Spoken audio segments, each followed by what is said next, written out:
Chapter 38.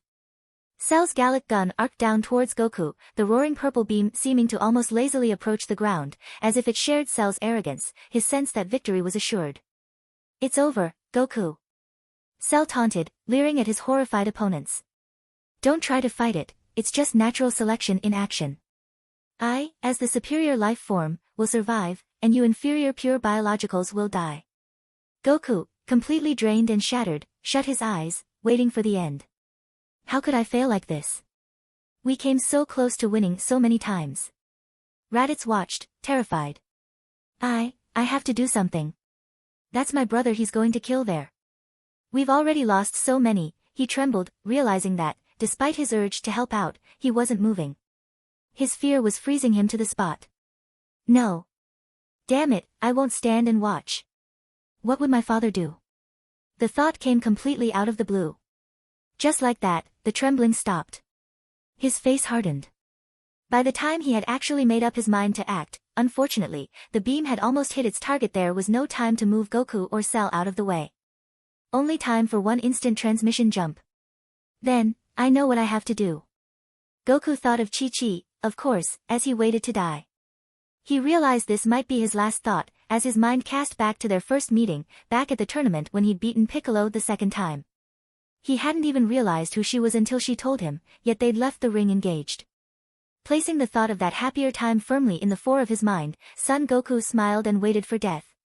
He heard a flicker of familiar sound, somehow carrying over the roar of the incoming Gallic gun.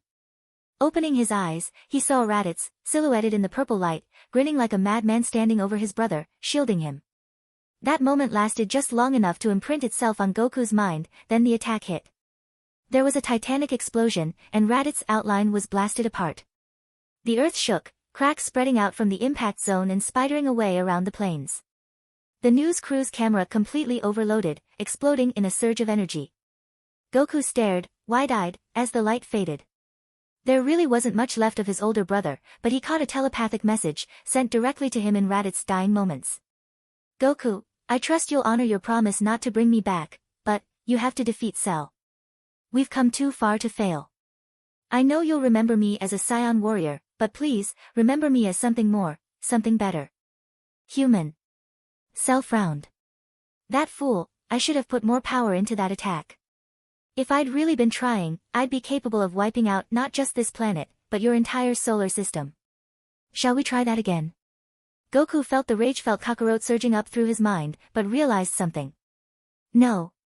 I don't need you anymore. I'm angry enough myself. I hate this creature. I hate someone, that's new." His face twisted in anger. "You androids, hundreds of innocent people, Tien, Yamcha, Piccolo, Kami, Katas, even your own kind, Bulma, Gohan, now Raditz, when will you be satisfied? When you, and this planet are no more." Cell replied with a laugh. "When the universe is my playground. You." Goku's teeth ground together. He began to collect energy in his right arm. It was deeply slashed, but his only working limb. "You, what?"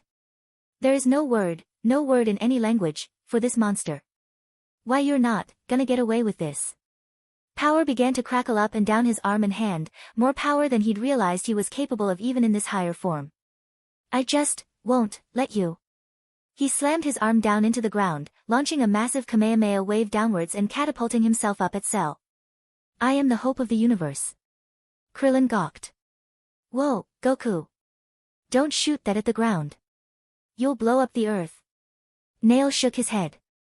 "No, it's more controlled than Goku's usual Kamehameha, a tight, focused beam. It'll make a deep hole, but it isn't large enough to seriously affect the core. We can fix this kind of damage, if we win the battle. I am the answer to all living things that cry out for peace." Cell grinned. "Yes, have your last little shot at victory. In your condition, what can you really expect to? This energy, what is this?" "You still have power," he gasped, "too late. I am protector of the innocent. I am the light in the darkness. I am truth." Cell threw his hands in front of his body to protect himself, but his guard was smashed aside by Goku's massive ki aura, and the Super Saiyan spun in the air, extinguishing his Kamehameha and pointing the ki-charged fist of his good arm straight up at Cell. It punched straight through the evil android, Goku's arm penetrating right through Cell's midsection and out the other side, covered in green vital fluids. Ally to good. Nightmare to you, Cell. The pair fell limply, almost pathetically to the ground. Goku wrenched his arm free, ripping out chunks of Cell's flesh as he rolled away from his enemy. Cell weakly climbed to his knees, retching blood. He was already weakened, but this was almost too much. Almost. Wincing, he began to will on his regeneration. I need to end this. It's getting out of hand. Kamehameha. Goku had managed to prop himself on his broken arm, gritting his teeth at the pain, and now fired another blast from his good hand. Cell spun as quickly as he could manage, forced to leave the gaping hole in his abdomen unhealed as he caught Goku's attack in both hands, desperately trying to hold it off. You damn scion, don't you ever stop fighting? Do I have to break every bone in your body? Still, his frustration aside, it seemed that they were about equal, neither giving an inch. Goku's energy struggled with Cell's, pushing off each other and both throwing their entire being into the battle. Cell took a step forwards, pushing the blast back. Impressive, Goku. He hissed. But you're just too injured, 3 limbs down, give up. Not while I'm breathing. Goku growled, but he could tell he was losing. Cell was half dead, but Goku was almost incapacitated. He threw everything he had into his Kamehameha, but it wasn't enough. Here at the end, he was losing. Burning flash. Cell's eyes widened as Break's voice called out. No dash, he managed, before a second beam green tinged with gold, and much more volatile crashed into him from behind, starting to melt his back. Cell lashed an arm out to the other side, trying to block one beam with each hand. HNNNGG. No. You won't. The 2 attacks pressed in from left and right, overwhelming Cell's defenses. Goku. Break shouted. Finish it now. Hiya. They screamed in unison, smashing right through Cell's guard and incinerating first his arms, then working inwards and pulping his body like paper in a shredder. Cell hissed his last few venomous words as he disintegrated. This cannot be, I am perfect. There was no sparing even a single cell this time, no regenerating energy was blasting in from all sides, crushing and obliterating even the smallest piece of the horrific creature. Finally, the 2 attacks met in the middle, the energies clashing and canceling each other out in the most massive blast wave yet. This one dwarfed all other explosions, any clash between the universe's most powerful fighters. The light from Cell's defeat could be seen from solar systems away, lighting up Earth like a beacon, then slowly fading. Goku collapsed to the ground. Chi-Chi. He managed to lock on to her mind with telepathy. It's done, it's finally done. But I'm sorry, I'm too late, Gohan's. He's just barely hanging on, Goku, hurry. He's fading fast, he hasn't got long, his wife replied. Goku gasped, his weariness forgotten. He's alive, he said out loud. His energy must have dropped so low I couldn't sense it at all. Break. Gohan's alive, but he hasn't got long, we need to get him the medicine, you're the fastest. I've got no strength left, hurry. Break struggled to her feet, sighing as fatigue forced her to return to her base form. Right, but where's the medicine? Cell buried it somewhere around here, that's pretty vague, how do I find it? Chi-Chi was shaking Gohan by the shoulders, trying to get his attention. Gohan. Hold on. Just a few more minutes, they're coming. His eyes rolled up into his head, glazing over. His breathing began to fade. Just as she was about to despair, there was a hiss and a pop. She looked down to see a bottle of liquid had materialized in her hand. In a frenzy, and perhaps more understanding than she realized, she started unthinkingly spooning it into Gohan's mouth. A couple mouthfuls, and he gasped, color returning to his face. She smiled, overjoyed, and only then did she question what had just happened. Where did this come from, she wondered aloud. You're welcome. A kindly voice said, directly into her mind. Instead of panicking, she approached the situation logically. She'd experienced telepathy before. You must be King Kai. That's right. Came the reply. You guys all said you were saving the Dragon Balls on Namek for an emergency, so I figured this qualified. I contacted their elders a few minutes ago. They owe Earth One for saving them from the frost demons, and transporting the medicine to you was easy for Purunga. Purunga. She nodded. Namek's dragon, right? Yup. Hold on, I'll just tell the others. Give him small amounts every few hours until he recovers, alright? Oh, and you might want to take a little yourself, plus anyone who's been in contact with him since he fell ill. Can't be too careful. Well, see ya. The cheerful voice cut off as King Kai informed the fighters of this latest turn of events. Hearing the good news, Goku smiled, letting himself power down to normal. It was a bittersweet victory. Many had been lost, but for now, he allowed himself to fall into a deep sleep. Events began to move quickly after that. With no instant transmission user available, the second wish from the Namekian dragon was used to transport the Namek child, now almost a teenager by Earth reckoning, Dend over from Namek. He'd taken a liking to the humans after being personally saved by them on the original planet Namek. With his healing abilities, he quickly restored the fighters to full strength. Gatherings of the Earth's defenders usually took place at Capsule Corp, but due to the planned restoration of the Dragon Balls and other important decisions about the future, it was decided that the meeting would be at what used to be Kami's lookout, in 24 hours. Alright. You're sure that you can re-energize the dragon? Goku asked. Dend nodded. Sure. Now you've fixed up the model.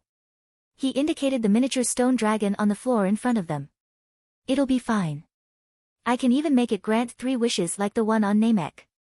Oh, cool. Goku smiled.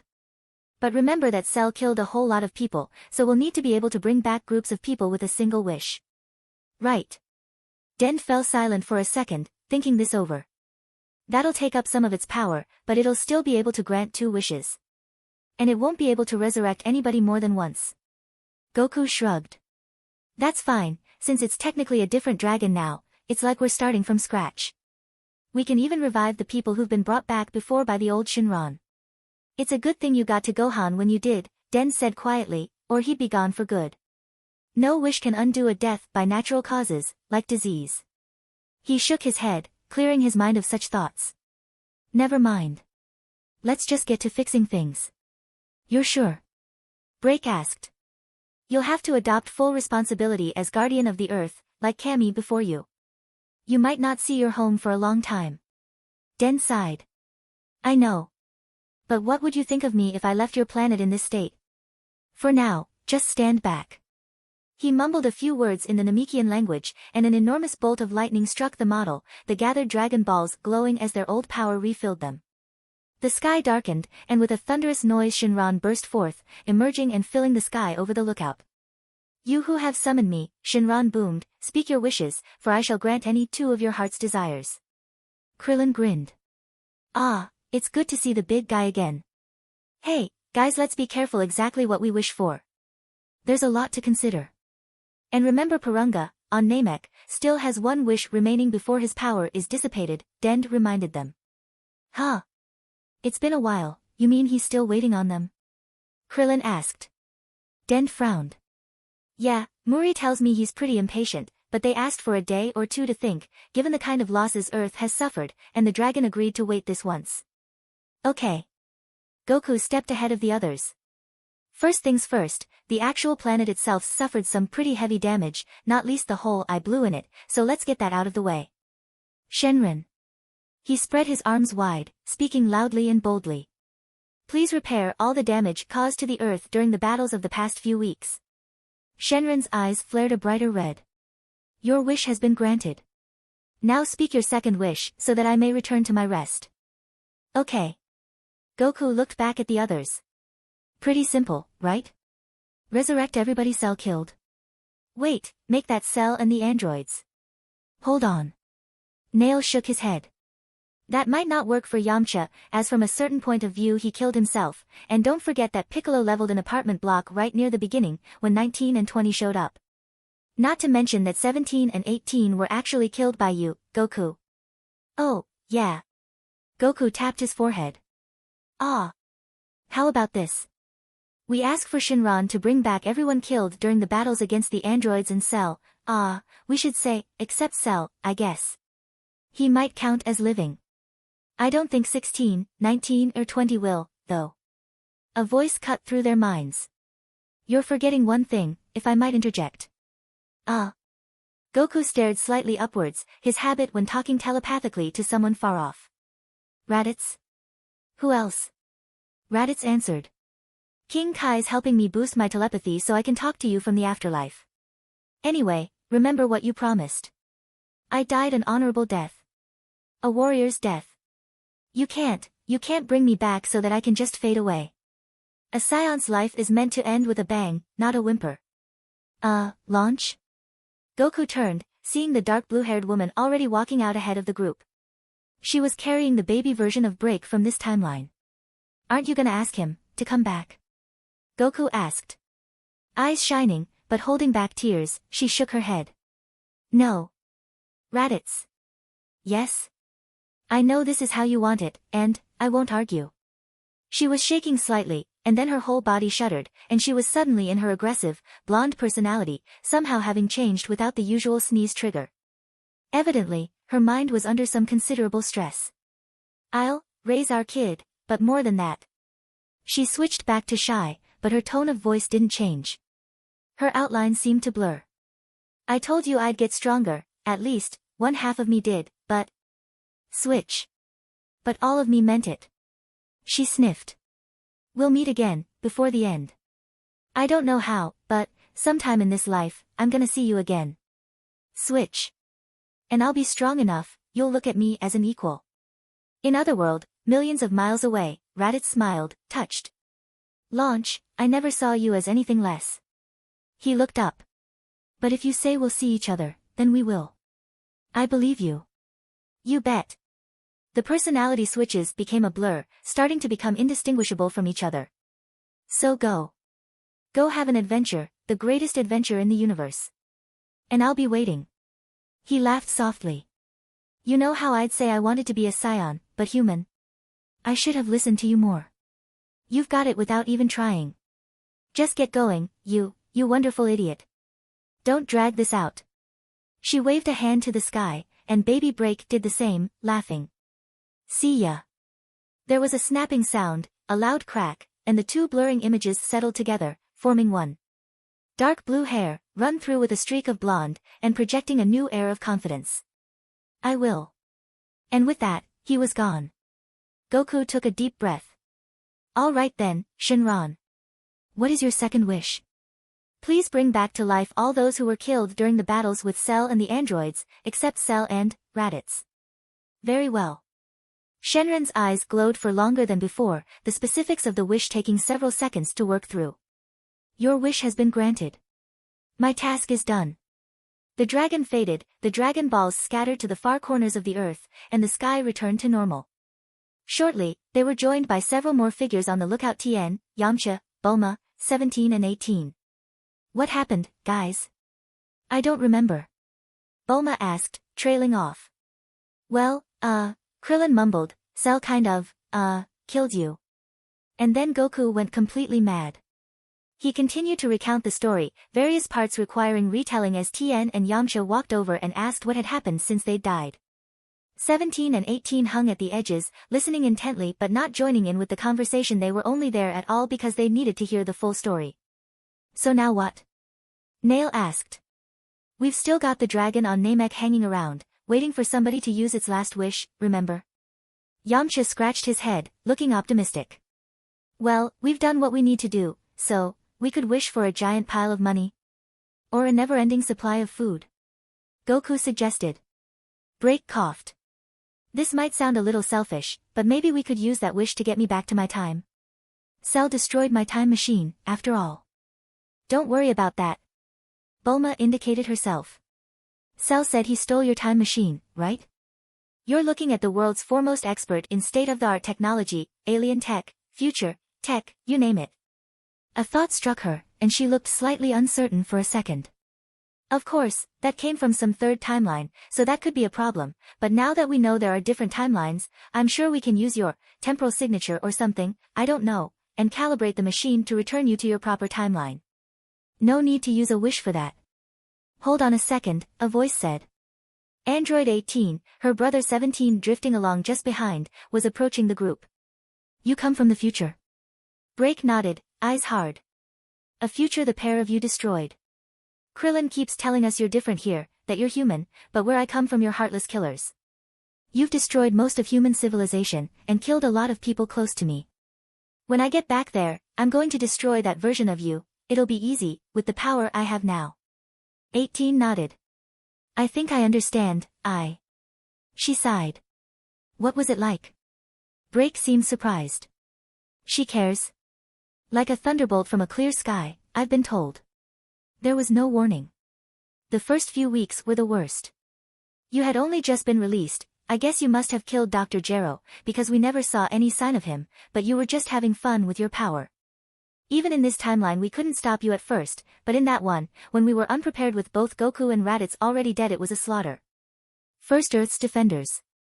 She spoke tonelessly, as if reciting from a book, trying not to bring emotion into it. You hunted them across the world, picking them off. Only Gohan survived, taking Bulma, Trunks and me with him as he escaped. And then there was nothing between you and billions of innocents. It was the apocalypse. The end of the world. Judgment Day.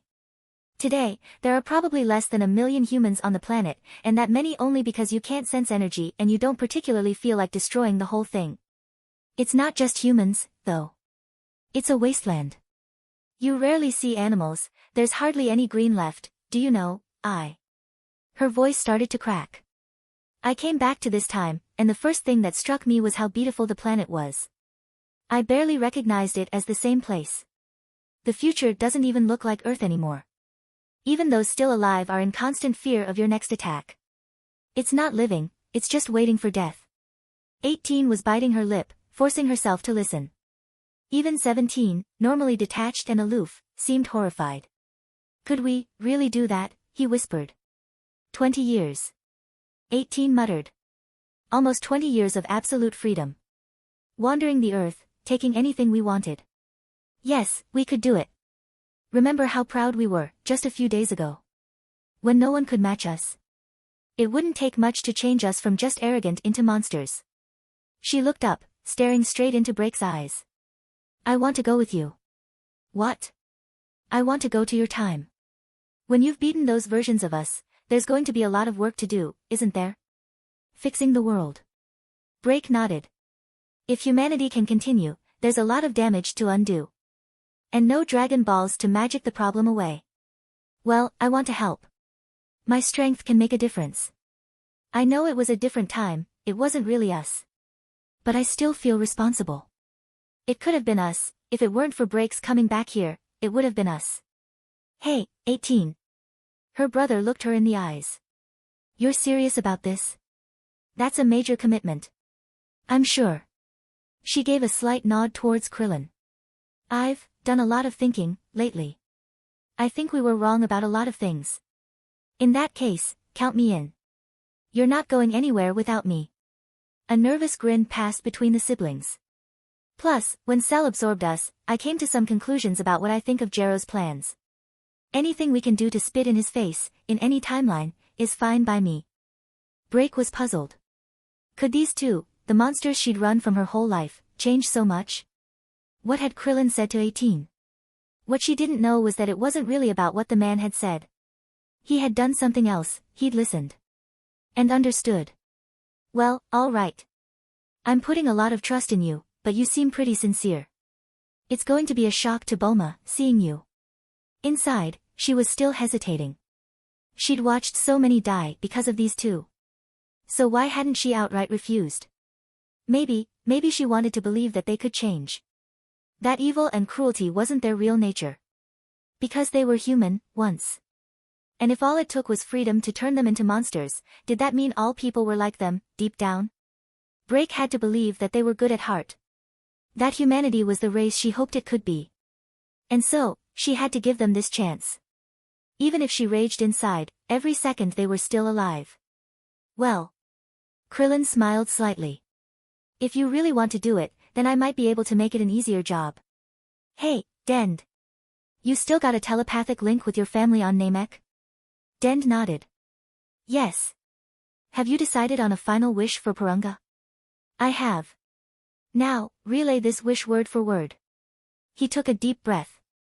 I want all the people of Earth in Break's future to forget what Android 17 and 18 look and sound like. They have to remember them only as vague, shadowy monsters. That way, when this version of 17 and 18 try and help, they won't be feared and hated. Dend frowned. It is difficult. The Namekian language is, I think that should do it. Oh, Oh, what? Krillin asked. I don't like the sound of that. The dragon is not sure. Affecting another timelines might be beyond his power. But he'll try. Right. I mean, I was hoping just affecting people's perceptions would be possible. Krillin started pacing back and forth nervously. I guessed affecting that other time physically would be too much. I never thought that we'd be able to actually fix that other world from here, but maybe, just maybe, we can do something subtle like this. Especially if he can, I don't know, lock on to Break's temporal something or other, since she's from that universe. Well. Dend replied. We'll see. For now, we can only wait. Bulma leaned out of the window, feeling the biting wind whip at her eyes and hair, watching the derelict time machine as it was lifted out of the dense undergrowth that had sprouted around it over the years. All right, haul it up, she shouted as the crane pulled. She could have asked one of the superhuman warriors to do the heavy lifting, and it would probably have been a lot quicker and easier, but sometimes it felt good to live in the real world once in a while even if the real world involved salvaging a time machine. In short order, her assortment of remote-controlled vehicles had recovered the machine and loaded it into the transport plane, where it was whisked back to Capsule Corporation. Work began immediately, despite her parents' protests. You've only been back from the dead a minute, dear. Dr. Briefs muttered, shaking his head as Bulma dashed off into the hangar. I'm busy. Get off my case, she called back, skidding to a halt and looking up at the time machine. It was broken, almost a complete wreck. It was calibrated for the wrong future timeline. And it was technology 20 years ahead of her knowledge. Impossible, some might say. She grinned, snapping her goggles down. Well, the impossible takes me a little longer. Guys? Krillin called from the front room. You might want to see this. The inhabitants of Kame House traipsed in, to see the martial artist pointing at the TV screen, what can I say, expression on his face. A serious-looking man in military uniform, several medals and decorations adorning his chest, was speaking calmly and solemnly, staring directly into the camera. The combined armed forces of the entire world government, including a full 15 regiments of the King's Guards, a show of force unparalleled since the incident involving the Demon King Piccolo arrived to find the field of battle utterly devastated, he was saying. The caption at the bottom of the screen read, General Ripper, Commander-in-Chief, King's Guards. Previous footage had already proven both Cell and the group fighting him to be on an entirely different level to ordinary humans. With the Earth still intact and reports are beginning to come in that the death and destruction caused are being undone by some mysterious force, we must arrive at the conclusion that the creature known as Cell has been defeated. We have had a team of scientists investigating the site since we arrived, and from the data we gathered before the damage was somehow repaired, we have estimated that the combatants have power outputs in the megatons, at least. I should stress that these people were unarmed, and extensive footage analysis has revealed no sign of trickery or image manipulation, as claimed by World Martial Arts champion, Hercule Satan. He paused, blinking for the first time, his expression never wavering. And now, if you are listening out there somewhere, I would like to address these warriors directly. Whoever you are, you have done the people of this planet a great service. The Earth thanks you. He stood to attention and saluted. Well, what do you know? Krillin mumbled. Some gratitude at last. The general continued speaking. And now, a request. If you are watching, I invite you, formally, to Central City. We wish to personally congratulate you for your services, of course, but there is another thing. What I want, and what I know the people want right now, is the truth. It's said that smaller-scale versions of the abilities you possess have been seen at past world martial arts tournaments, and this may be true, but I hope you can understand the difference between that and the kind of awesome power displayed yesterday. I only request that if such power is achievable by all of us, its secrets be made known. At least to the world government, at most, to the public. We are all created equal. That is all. He stepped down from the podium as the news station returned to the studio. Krillin turned the TV off. Well, guys? What do we do? We tell them. They turned at the voice, seeing Goku in the doorway. There's no reason to keep secrets, when people's lives could be benefited by knowing what we know. Everything, though? Krillin raised an eyebrow. The Dragon Balls? Time travel? Science? People might not believe all that. Goku laughed. Well, maybe not everything. But how Ki works, at least. He shrugged. I mean, he asked nicely, right? What's the worst that could happen?